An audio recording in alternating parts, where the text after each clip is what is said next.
Are you a business owner or employee who needs to network but is terrified of walking into a room full of people you don't know? Are you afraid of being left out of conversations or being awkward in the conversations you do have? Your tour guide, Faithann, is here to walk alongside you through the networking terrain, offering tips and tricks to network with ease. Grab your sunscreen and suitcase. Faithann is ready. Are you? Welcome, new and returning listeners. I'm your host, Faith Ann. You've found the place where you can get your networking questions answered one episode at a time. Let's dive in to episode 63. Now, this is another solo episode almost. I asked my daughter, who I talked about a few episodes ago. She's the one that I mentioned when I was talking about how to deepen relationships that you already have. Well, I asked her if she would play the part of interviewer to me so that I could answer some questions and just to give a little bit of a breakup, a little bit of something different, even though this is a solo episode. So she has recorded some questions that I asked her to record, and I'll be answering them. The episode after this episode, which is going to air on December 22nd, will be the part 2 best of, where you'll hear the rest of my guests answer the question, what do you like to see when you network and what do you not like to see when you network? And that will finish out 2025. So let's dive into these questions that my sweet daughter has asked me and that I'm going to be answering. Are there a few networking meetings you would like to talk about today? There are a few networking meetings that I would like to share. The first meeting I want to talk about is my regular BNI meeting that happened this week. It was on a Wednesday morning, and I'm recording this on December 19th, so it was just a couple of days ago. And the second meeting I want to talk about is a Better Business Bureau meeting that I attended immediately after my BNI meeting. Did you have the same amount of time to formally introduce yourself at each meeting? They actually did not have the same amount of time, and that's one of the main reasons I wanted to bring them up in this episode. The first meeting, my BNI meeting, I had my usual minute to tell the room who I was looking for in an ideal referral during my introduction time. The second meeting, hosted by the Better Business Bureau and Nate Howell with Advantech Solutions, who was a guest on episode 18 of this podcast, and we talked about his pitch or his introduction. Well, he partnered with the Better Business Bureau to host a coffee at a local coffee shop, a beautiful location. And at this meeting, the only thing I was allowed to say, or all of us, not just me, was the name of my business and my name. What's important to think about when it comes to the amount of time you have to introduce yourself? What's really important to think about when you are introducing yourself during a formal pitch time or introduction time is the amount of time you have. Like I said, the range was very big between the first meeting, where I had a full minute to tell my fellow members who I was looking for in a good referral, all the way to just being able to say the name and the name of my business. That's quite a difference. So the important thing to think about is, what are going to be the best words that you use based on the amount of time that you have to talk about yourself. This is being recorded, like I said at the beginning, around Christmas time, and we're all wrapping packages and we're putting them under the tree. Maybe your holiday shopping is already finished and you have no presents left to wrap. When you are choosing the wrapping that you use, you're choosing it specifically for that gift. So if you have a small item, you're going to pick a small little gift sack or just a little bit of wrapping paper. And if you have a large box to wrap, then you're either going to wrap that box or you're going to creatively decorate the outside of it without having to wrap it, because I don't know if you're like me, but I don't enjoy wrapping large boxes. I really don't enjoy wrapping anything, especially though the large boxes. but we're picking the wrapping based on what we are wrapping. And that's a good way to think about our introduction time. We're picking the words, the wrapping, based on the amount of time we have. It's a great idea to know what you would say if all you could say is the name and the name of your business. It's a great idea to know what you would say if you were given about 30 seconds. It's a great idea to know what you would say if you have a minute or more. And they all sound differently, and you want the impact to be as much as powerful as you can make it. This is why having a tagline, when you only have the name of your business and your name, that's all you can say, then having a tagline to add with it is a good idea. And then when you have a full minute, this is where it's important to really think about who you're looking for.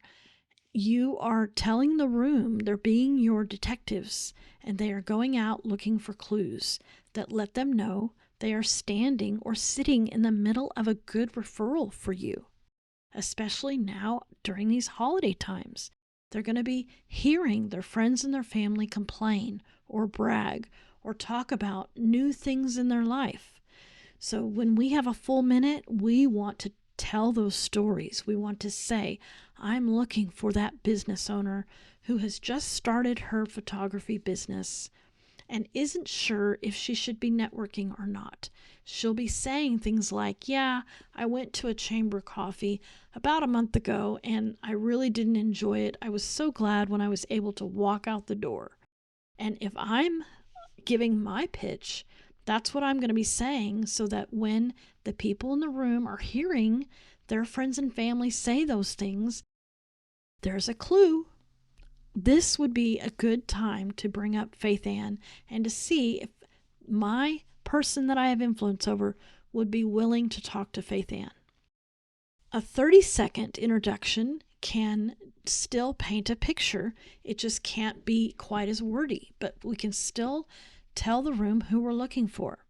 So what I did for this second meeting, where I could only say the name of my business and my name, and I didn't have a good short tagline, and I wanted to honor the rules that we were all playing by. So we were playing by, hey, this has to be brief because there's a lot of us in this room, and I definitely did not want to overstep that and break rapport by saying my name of my business, and then a really long tagline. So this is what I did. I said, I'm Faithann with the Networkers Tour Guide and host of the Networkers Tour Guide podcast.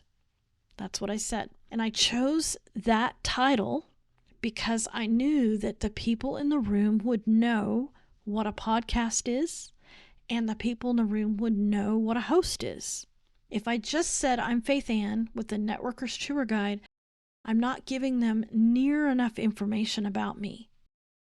When I add host of the Networkers Tour Guide, I'm still within the confines of what I was allowed to say. I wasn't going over, and I was able to at least give them some idea of what I do, and they could, if they wanted to, come to me afterwards and say, now you said you host a podcast? Even that, just that tiny bit of information. You host a podcast? Well, what do we know about podcasts? Podcasts give information. We know that. So that's at least something that I could say, and that's what I said. When I was able to have my full minute at my BNI meeting that morning, what I said is, I'm looking for the family member at your holiday table who is saying that they want to get more serious about networking in 2026. That was my referral ask, and then I expanded on that a little bit. The key, though, is I had the confidence to know which words to say in both situations. What would you have done differently at either of your meetings to make your intro better? Now, what I would have done differently at this second meeting, where the only thing I could say is my name and my business name, is I would have stood somewhere a little bit more visible. The space was large and it was filled with a bunch of antique furniture, high ceilings. It was on the second floor of a building. It was really fun, really pretty decor. And the representative from the Better Business Bureau opened up the meeting, and we were kind of in a semicircle. He spoke for a few minutes, and then Nate spoke as the sponsor of the coffee. And that's the time where I wished I would have kind of wandered over towards the middle of that semicircle, because I was back on one side, kind of more in the back. So if I had to do it over again, I would have used the time where the introduction started and the representative from the Better Business Bureau started talking. And as soon as I knew that we were only going to have our name and name of our business allowed, I would have moved over more closer to the middle so that when I spoke, I would have been more visible. That would just be the small tweak that I would have made. I was happy, though, that I decided just to say that I was a podcast host. Why network so close to Christmas? Aren't people out of work mode? Because for some companies, Christmas time is when they go into a downward mode. They might have less operating hours. I was just reading this morning on Facebook, somebody that I know is having a hard time getting an insurance person to return her call. She's looking for insurance for some properties, and she said, I'm having a hard time finding someone to return my call. And that could be due to how close we are to the holidays. Networking around the holidays is a super idea because, first of all, if the people you're networking with are looking for new things or looking to hire, they may have a hard time getting somebody on the phone. And if you're the person they talk to that morning, then you'll get the call. And be ready to answer the phone. Be ready to answer that website request. That's one reason why it's a great idea to network during the holidays.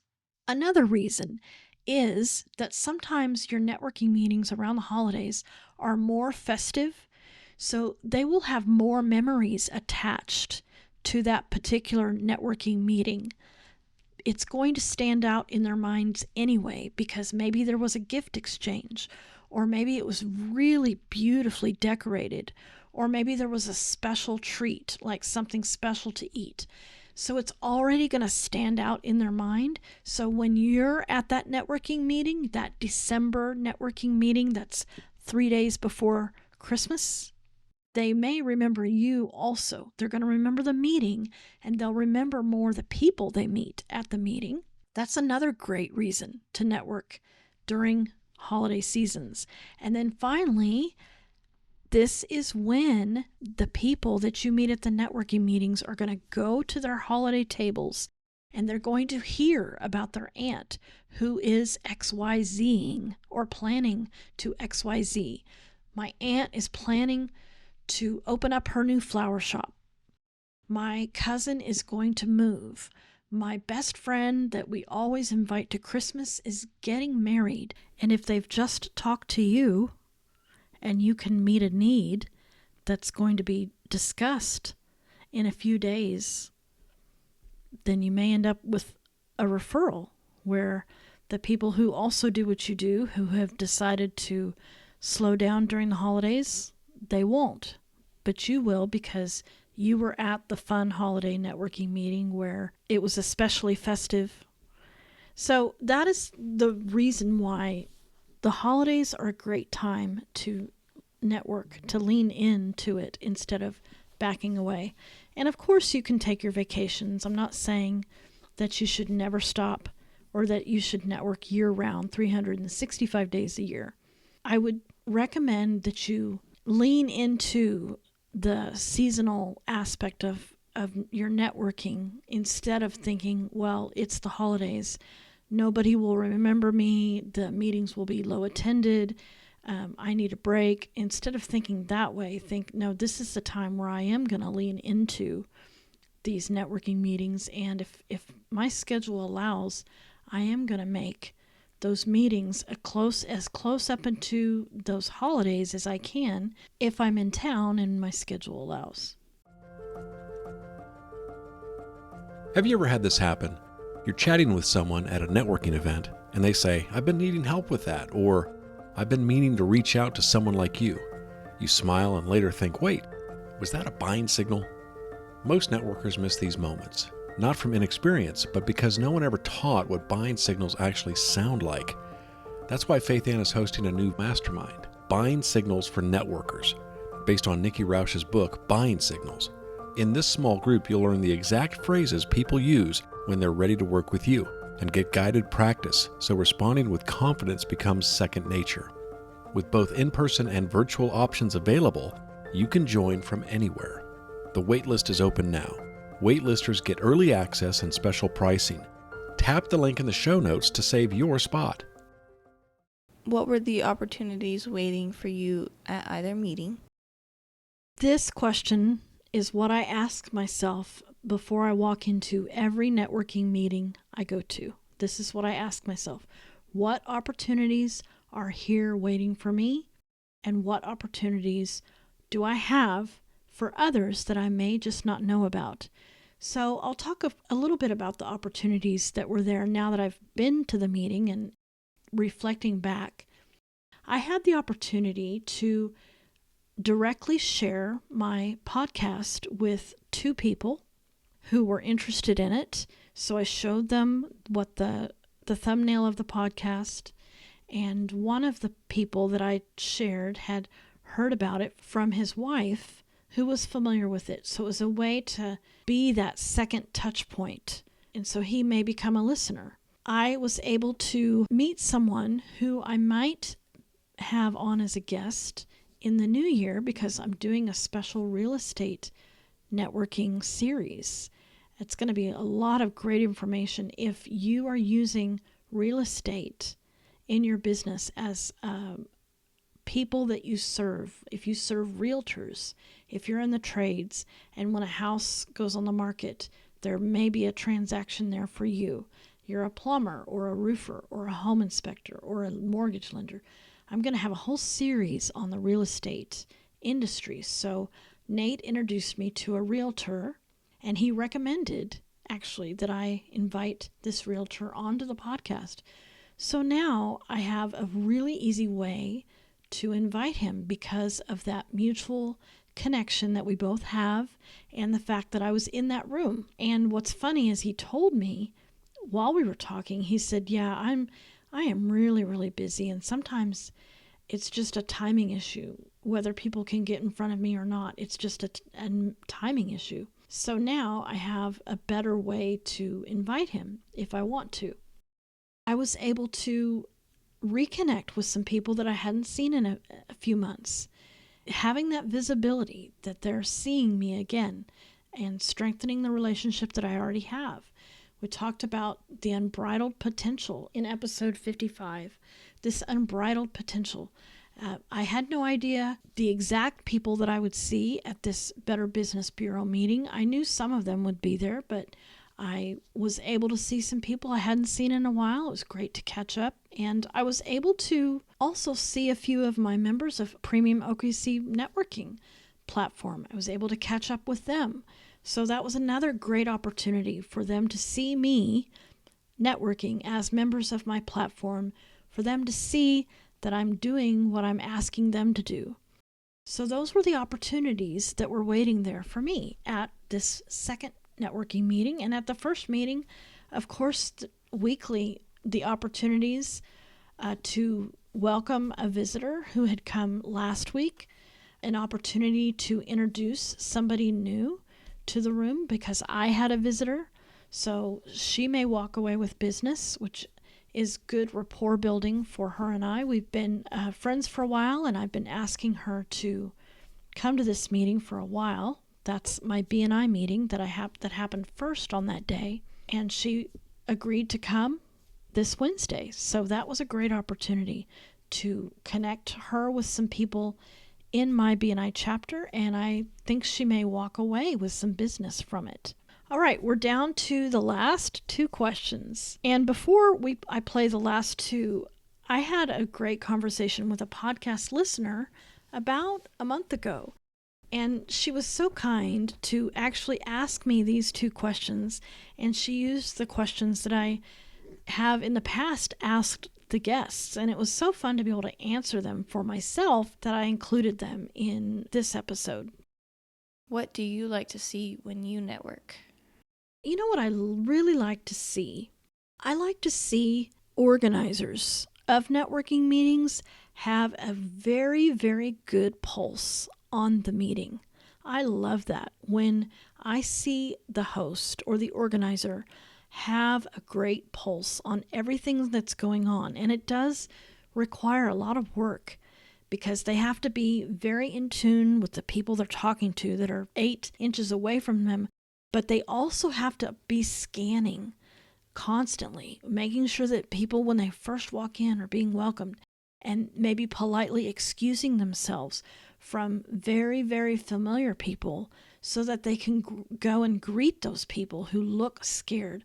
I love it when a host has the pulse on the feeling and the vibe of their meeting. I love to see when people are specifically assigned to greeting new people. That makes me so very, very happy. And I love to see when the host or the organizer is moving the meeting forward and ending us on time. That is what I love to see when I network. What do you not What do you not like to see when you network? What I don't like is when people do not honor the time restraints on their introduction time. I don't like to see people do their Tasmanian devil pitches because I feel sad that what they're saying isn't landing. And if you're a new listener, a Tasmanian devil pitch is when, let's say, a handyman stands up and says, I am Fred with XYZ Handyman, and I can take care of your windows, and I can take care of your broken garage door, and I do residential, and I can do commercial, and you can call me when the driveway needs power washing, and you can call me when this and this and this and this and this, and oh, by the way, my wife is selling t-shirts. So it's the Tasmanian devil running through that pitch, saying so much that just about the time we start thinking about one thing, the person has moved on to something else. And just about the time when we can digest that thing, the person has moved on to something else. And after about 3 times of that, we just give up because there's no way we're going to remember all of that. That makes me so sad. So I'm not coming from a place of judgment. I'm coming from a place of, man, I would have much rather that person pick one thing that they can do and really paint a picture of that one thing so that when my neighbor is complaining about their house, various jobs in their house or things not working, I will more easily remember Fred. Even if it's not the exact thing that he talked about, I'll still remember him because he will have painted a picture of the kind of home improvement job that he can take care of, and I'll remember that. I may not remember everything that he does. Well, I can't remember everything if he does a Tasmanian, but if he'll just narrow down on one thing, even if that one thing isn't what my neighbor has an issue with, I'll still remember, oh, there was a handyman at my last meeting. I should ask him if this is something that he can also take care of. So that's what I don't like. I also do not like it when new people have to go and find their own conversations to join at networking meetings. That also makes me very, very sad because the likelihood that they will return is so low when they have to walk into the room and find their own conversation instead of being led to a conversation. I don't like that. Well, that wraps up this episode of these questions that my daughter was kind enough to ask me, so to speak. Now, I want to invite you to a mastermind that I am going to be doing in early February called Buying Signals for Networkers. You heard a little bit about it in the middle of this episode. And this is going to be something that if you need more confidence in your networking conversations when it comes to inviting people to take the next step with you, this will help you, give you the confidence to know if someone may be interested in working with you specifically. So there's a difference between our conversations that let others know what a good referral for us is, which always should be happening at our networking meetings. We should be asking people what a good referral for them is. We should be ready to tell people what a good referral for us is in a very clear, succinct way. So that is one kind of conversation that works so well at a networking meeting. Another kind of conversation that we can have, it's okay to have these kinds of conversations where we're inviting someone to learn more specifically about what we do and how we help so that they may become one of our clients. That's okay too. And one of the hesitancies that a lot of people have that I talk to about having those kinds of conversations and issuing those invitations is they don't want to be the pushy salesperson. And so in an effort to not be pushy, they miss some buying signals that they may be receiving. So this mastermind is all around knowing what kind of language people use that you could issue a next step and it would make sense, and the benefits of issuing the next step. How is that helpful? It is actually helpful for people to be asked, is this something you would like to learn more about? So the mastermind is based on Nikki Rausch's book, Buying Signals. And so I am doing this mastermind in early February. There's an in-person and a virtual option. So you can join from anywhere, be part of this mastermind. You can click the link in the show notes to learn more about it. Go and network, my friend. And for however many working business days left there are in 2025, go and make some connections. You've been listening to the Networkers Tour Guide podcast with Faithann Basor. Share this episode with a friend and be sure to come back next week for more networking tips and tricks from the Networkers Tour Guide.